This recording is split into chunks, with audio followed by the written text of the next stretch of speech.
Welcome back, horror family. For horror fans, there is never a shortage for films to watch. Some are decent but do not appeal to each of our individual tastes, but every so often we happen upon a diamond that becomes one of our instant favorites. These films become important icons in our collection, and we return to them over and over again, reliving the moment we found them for the first time. For me, this film was The Autopsy of Jane Doe. I remember when I first decided to watch it, thinking nothing of it, but was immediately pulled in. I loved it so much, I watched it again once the credits rolled. The film is about a father and son team of coroners charged by the local sheriff to perform an autopsy on the body of a young girl found at a brutal crime scene. At first, the two men, played by Emile Hirsch and Brian Cox, act as if this is a standard corpse, performing their duties as they have numerous times before, attempting to discover what killed this Jane Doe. As the film develops, we find that the body holds dark, malevolent forces. Each cut and tear into the appearingly dead woman releases strange events that ultimately lead to all parties falling to the fatal spell Jane Doe hides inside.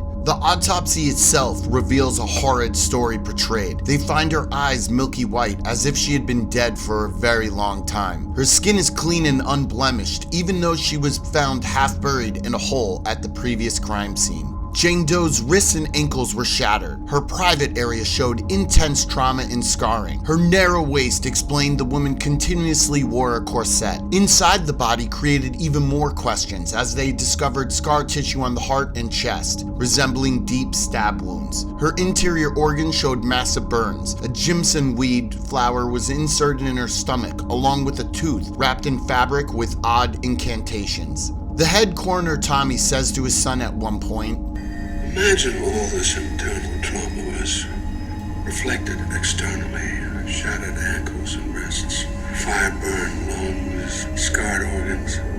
What would she look like?" It is heavily implied in the film that Jane Doe was involved in some type of witchcraft that turned her into a conduit of evil. Anyone that happens upon the body is at first teased with the song playing.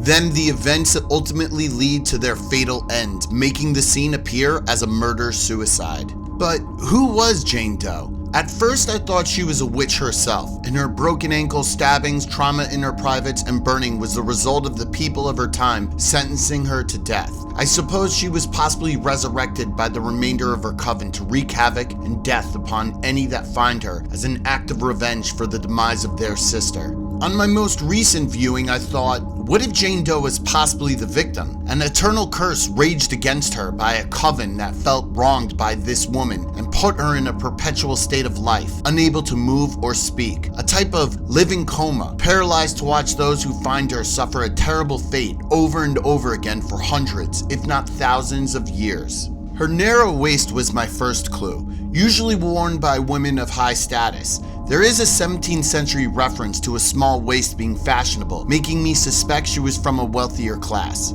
Also, the Jimson weed in her stomach. Datura stramonium, or Jimson weed, also known as devil's snare, is a species of the nightshade family with multiple toxic properties. It can be used as a paralytic and also has a reputation for magical uses in various cultures. For instance, in the 1985 book The Serpent in the Rainbow, which Wes Craven based the movie on, author Wade Davis identifies it as zombie cucumber, an essential ingredient by voodoo priests to create zombies. European witchcraft literature states the Satan's snare was a common ingredient in witches' flying ointment. Tommy and Austin discover the fabric wrapped around the tooth had writing on it, with the Roman numeral date 1693, right in the middle of the Salem witch trials. The fabric also referred Leviticus 20:27. Leviticus 20 is a section in the Bible that involves punishment for sins, and line 27 states any man or woman who consults with the spirits of the dead shall be put to death.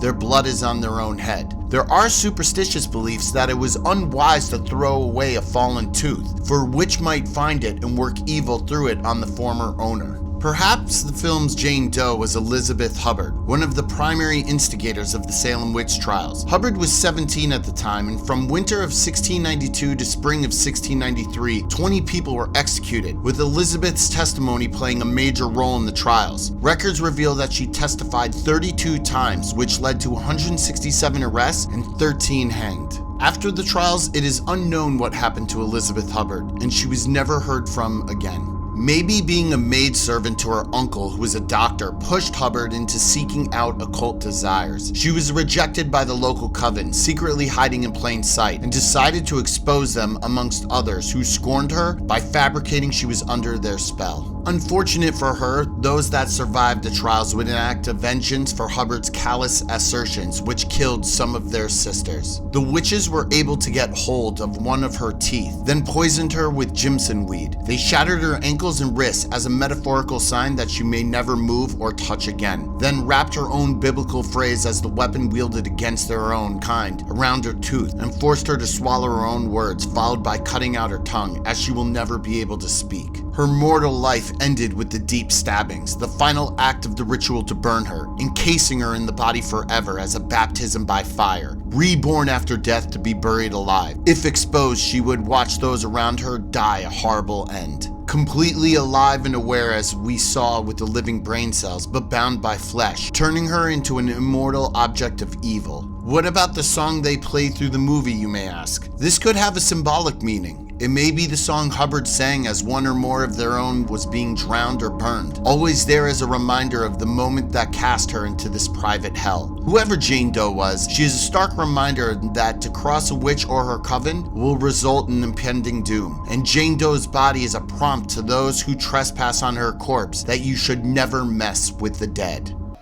What do you think of the Autopsy of Jane Doe?